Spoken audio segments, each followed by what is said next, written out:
Hello and welcome to Drilling Insight. I'm your host, Jeremy Verduzco, editor of National Driller Magazine. I'm joined today by drilling trainer, National Driller writer, and co-host Brock Yorty. Welcome, Brock. Hey, Jeremy, how are you doing? I'm pretty good. Today. And with us today also are Todd Tannehill and George Dugan of Setco Drilling Products. Welcome, gentlemen. Thank you. Thanks for having us. Thank you for having us. All right. Now, George and Todd both work for Setco Drilling Products as technical sales managers, and they've been in this industry for a long time, serving folks for their mud needs. So we thought it would be great to get them on for a conversation about all things mud. So thanks for joining us, gentlemen. And first off, tell the audience a little bit about yourselves. All right. I started out working with drilling fluids 2 days after I graduated from high school, January the 11th, 1977. I went to work for a company called Milcam. They had a drilling fluids division, and I started working with them in the solids control division. So I've got all in all, over 43 years of experience with drilling fluids. They put me through a mud school when I was with Milcam. And then later on, I went to work, before Setco, I was working for Tulsa Rig Iron. They manufactured horizontal directional drills and the drilling fluids recycling equipment. And they were also a Setco distributor. And they sent me to a mud school in Red Lodge, Montana that Setco was putting on, and back in '97. Okay. And that's when I decided I wanted to go to work for Setco, and went to work for them in 2000, and on May the 16th, I celebrated my 20-year anniversary with Setco. Nice. Time flies when you're having fun, George. And Todd? Time flies when you're having fun. You forget how many years it is. Oh, yeah. So, Todd, yeah, go ahead, Todd. Yeah, so I got in the drilling business. I was left the Navy in '89 after 2 enlistments, and came out, tried a few things, ended up working for distribution in the water well side of things. And then from there, after finishing my college, I went to, I was actually customer service manager for a New England tank company for a little while, water well tank company, that is. And then worked for a national distributor, and that's when I got introduced to Setco, really, and just decided that I wanted to go to work for Setco. And in '05, I came to work for them. So I've been with Setco in many different roles, from managing North America to managing Canada, and did a stint with as the vice president of Setco for a little while. Mm-hmm. And left, came back, had a little brief hiatus, and came back about a year and a half ago as a technical sales manager, covering the Northeast and Midwest. Okay. All right, so guys, you've given us a breakdown of your history. I love to ask the question: did the industry choose you, or did you choose the industry? And let's start with Todd. When I had met you as I was brand new to the industry on the manufacturer side, and you were a couple years in with Setco at that time, and you had said, yeah, I've been with the Navy, I've done some recruiting. So how the heck did you really get into the drilling industry? Well, I said right out of the Navy, I was trying a few jobs, and I remember I was selling copy machines, burning my cars up and driving around, and I answered an ad for a distributorship or for a water well distributor. And back then, the only thing I knew about water wells, Mom said, "Don't spray the brick; you'll discolor it." So I ended up actually going to work for them. He said, "I'll give you X amount in a company vehicle. Do you want the job?" And I went, "Me up." And then from then, I've been networking my way through the industry. People that I met along the way. People are awesome in this industry. I've got some drillers up in the New England area that really kind of held my hand and took me by the hand back then when I was what do you call it, a green neck or whatever, just didn't have much experience. It's been a real fun journey, but I would say it chose me. because I don't think I knew what I was signing up for, Brock. All right, George, you said right out of high school, you decided I'm going to be a mud guy. How the heck did you know that there were mud jobs available? My neighbor yelled over the fence while I was mowing the grass. He was a manager for Milcam Drilling Controls, and I was getting ready to graduate, and he says, "George, come over here." And he says, "What are you going to do?" I said, "I don't know. I'm thinking about maybe joining the Coast Guard." And he says, "You want to go to work in the oil field?" He said, "You get a company truck the first day." Okay. Man, I was off and running. I started out sweeping the floors and helping the mechanics and delivering parts. Within 3 months, I was a field service technician. Within a year, they promoted me to operations manager and transferred me to West Texas. And I ran a branch out there for 3 years, generated enough business to open up a facility in Carlsbad, New Mexico, another one in Mineral Wells, Texas. And they promoted me to the corporate office as international technical advisor. So I was off and running. Awesome. Okay, so both of you have been working with fluids for a while now. How have products that drillers use changed over time? Todd, let's start with you. I think that they've really gotten a little bit more sophisticated. It's pretty amazing how, we used to just talk about clays and how to treat clays with a synthetic polymer. And now we're getting down to the degrees of the clay. Is it sticky? Is it swelling? Tell me about the clay. What's it doing? And we just have different ways of going about things. So I think the products have become more sophisticated as companies like ours and our competitors put more and more money into research and development. There's kind of an old joke in the industry that we can make anything you want. Anything. It's just whether the industry is willing to pay for it. So we have to find that balance between what can the industry actually afford to use and we actually develop in that range. Otherwise, we could make some nifty, cool stuff that could be used that probably just wouldn't be affordable for us to go out and do jobs with. And Yeah.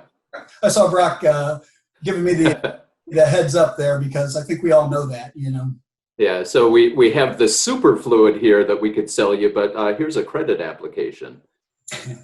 Well, it's not so much that. It's what can a job withstand. A lot of times the drilling fluids are the most underthought part of the job, much to our dismay, because they figure they're going to go in and drill. And I don't know how many times I've gone out on a job and we've needed to add polymers, and I've had somebody tell me that, we just can't, we didn't put that much money into the drilling fluids on the job, so we really can't do that. Is there another way to do it? And the answer is usually no. There's a way to do it. Yeah. So George, how have you seen products evolve? Well, it's been pretty amazing. I remember when I first started with Tulsa Rig Iron, that was my introduction to the horizontal directional drilling industry. You'd see these big river crossing rigs out there with nothing but high yield bentonite, no soda ash, no additives. There was no science behind what they were doing.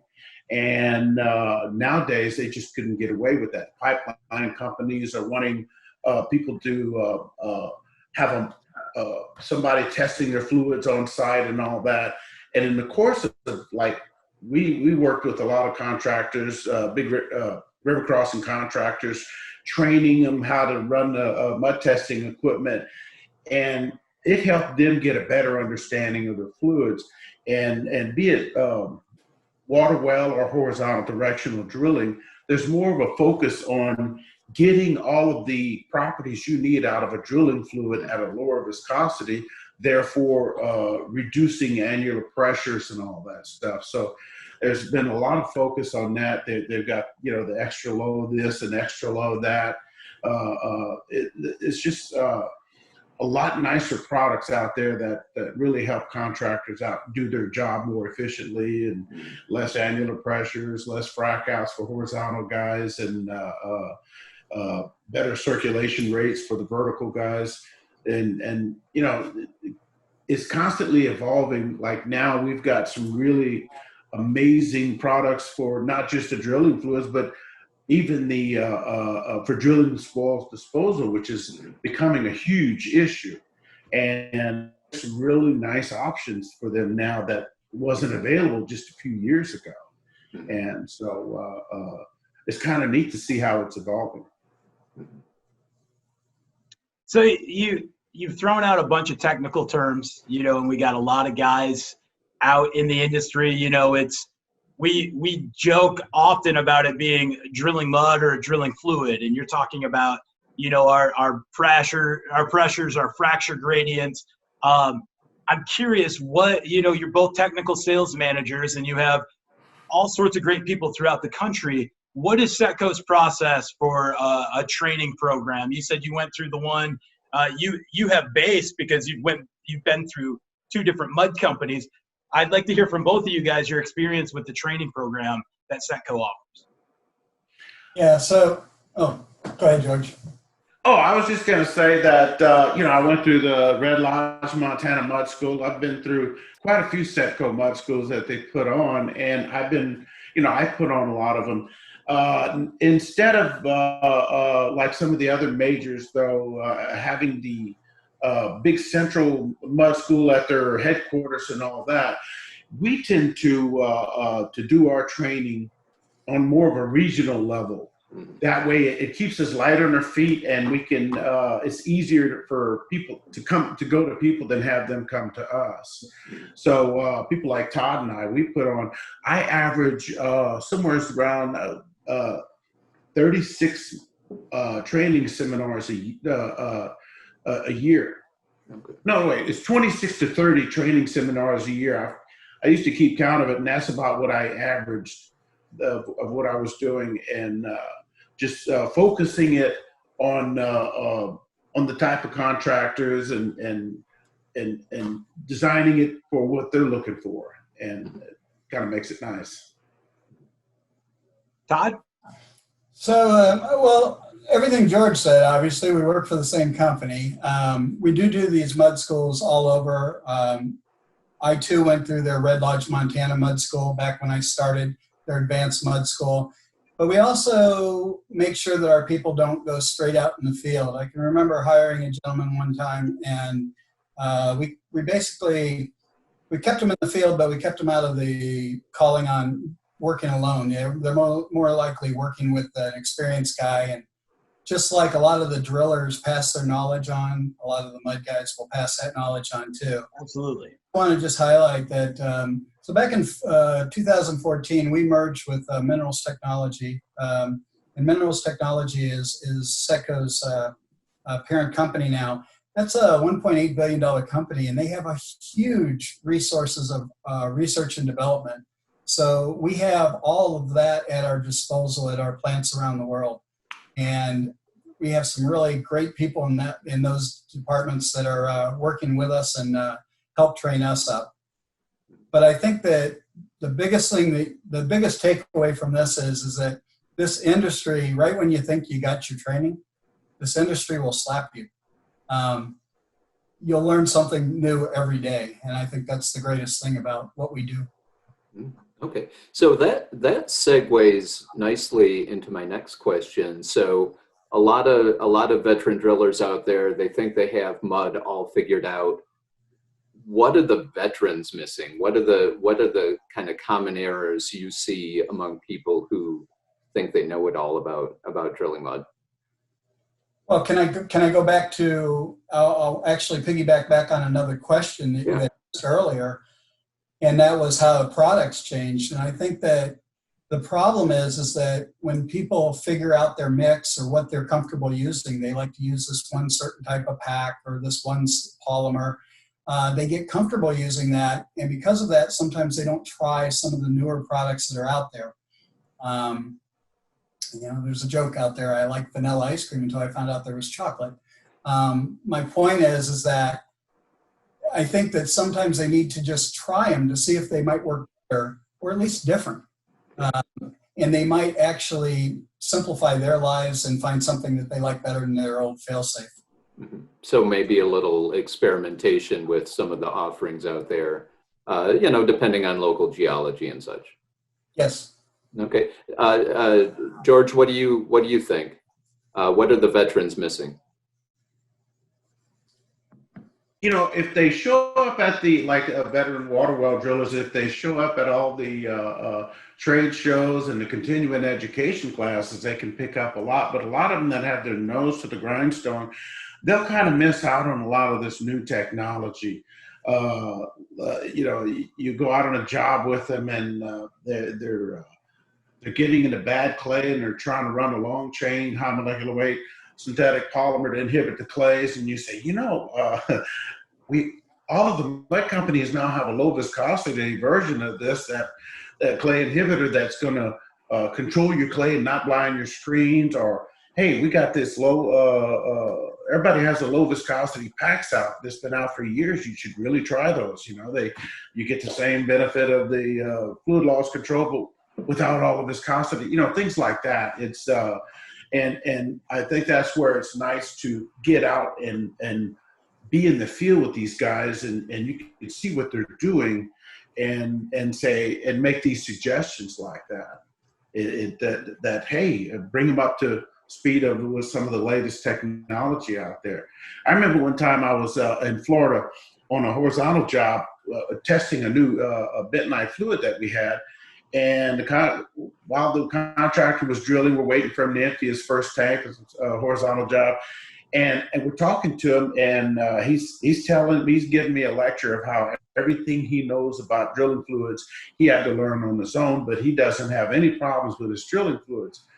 And while he's talking, I'm looking down at his entry pit, and by the time he puts another rod on, the fluid in his entry pit has soaked in through the sand. And so I knew that he was just running bentonite, no soda ash, very hard water out there, and no additives or anything. So I could tell what was going on. And when I pulled out all my test equipment, getting ready for this trial with the other stuff, he was blown away. And, hey, can you test my mud? And I tested it, and the water loss, you couldn't even measure it, And by the time I left the job site, we switched over to our fluid.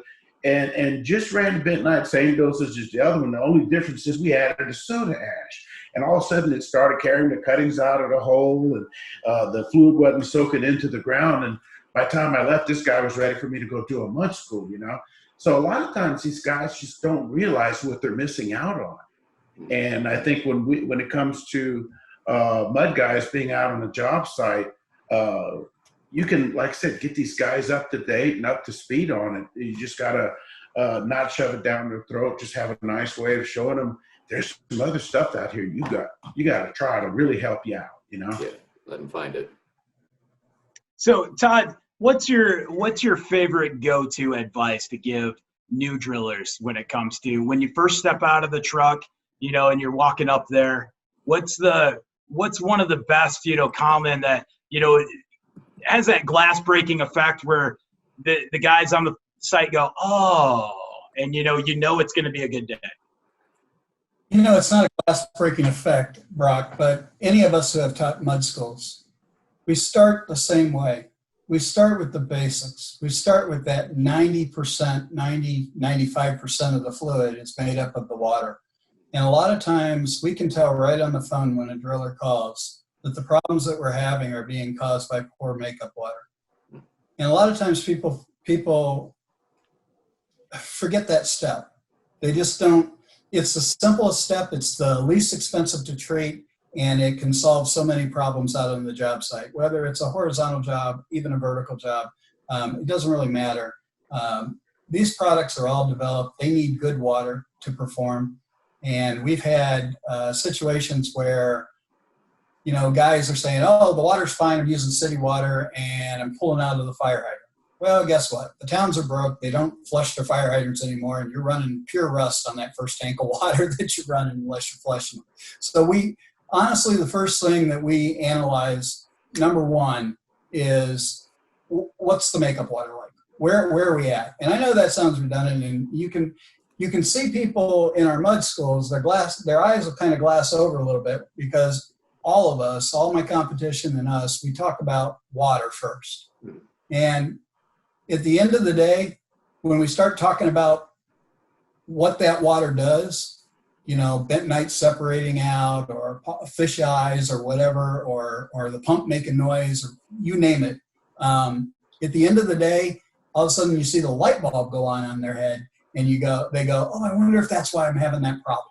And so sometimes it's kind of stepping back and starting from first base again and going, okay, where do we start? You know? All right, George, how about you? What's your favorite go-to advice? To understand, well, the soda ash is always the ground floor, and number two, understand that different soils react differently. Understand the soil conditions, what's going to happen in it, in these various soil conditions, and how to control that. Let the fluids control the ground conditions instead of ground conditions controlling your drilling, and you're way ahead of the game. Match your fluid to the soil conditions. And I'll take a plastic water bottle, grab a handful of the stuff they're drilling through, and throw it in a container in a plastic water bottle filled with water, and show them how clay and sand react differently and how to control that, you know, and it really helps them out. Cup testing, give them a good visual, you know, and that'll take them a long ways. All right. Beyond that, you guys have been in this industry a long time, and I know from answering the same type of phone calls you guys have got, I always love this discussion over, craft beers somewhere at a show, or wine with George. And, what's the craziest phone call you've gotten about your products? It doesn't have to be drilling related. Once I had a Hollywood exec call and go, I need clean mud. What type of phone calls have you gotten, George? We'll start with you. That's just that most memorable, like, are we really talking about this right now? I don't know. I had one contractor that was going to drill, that they actually wound up doing it, drilling at a phosphate mine, putting in horizontal wells to recover phosphoric acid. What kind of drilling fluid you got that's going to work in phosphoric acid? Dude, wire gum worked like magic out there. Wire gum held up, Sure. Bentonite was completely out of the question. No. Synthetic polymers, no, that's not going to work. It's going to tear that up. Good old-fashioned wire gum, 100%, or as we say in Louisiana, is biodegradable. You could throw it in the bayou and it don't hurt nothing. But it worked. That was kind of an interesting project. It's like, okay. But it throws. I love stuff like that throws you for a loop. You got to get out of the box, to make it something, find something that's going to work for it, And that one did. All right, Todd. On the East Coast, I'm sure you've got this WADA. This WADA's not working. What do you got? You only got a little time on here, so I got to pick one. So while he's talking, I'm going through them all. But I think some of the craziest things we're not seeing them from drillers. We're seeing them from the specs of the actual job, if that makes sense. It's kind of like when they want the drill rod to go down and then hard right? But I think one of the ones that stick out the most, because we get them a lot, is people that are doing environmental drilling, and they're being told that they can't use any polymers whatsoever, and yet they're in sticky clay. And it's like, okay, wait a minute. Somebody's got to go talk to the engineer or the specifier here, because we can't. It's almost impossible to complete this hole without putting something down there to help complete it. So I think sometimes we're a victim of the spec, if that's a thing. Sure. Okay, well, with that, I think we're going to close out. Thanks, George and Todd, as always, for your expertise. Fluids are the circulatory system of many types of drilling, so it's great to hear perspective from mud vets. So one thing that, this is the silliest little thing, but Going back, I think, George, I'm going to add biodegradable to my vocabulary. I just love that term. It's so, it's so friendly and it's so illustrative, and it really tells you what you're getting at when you're describing a substance like that. Something that you could put your finger in and take a taste if you needed to prove a point. You could take the Cajun out of the swamp, but you can't take the swamp out of the Cajun. Yeah, Brock, what did you think? So many great points.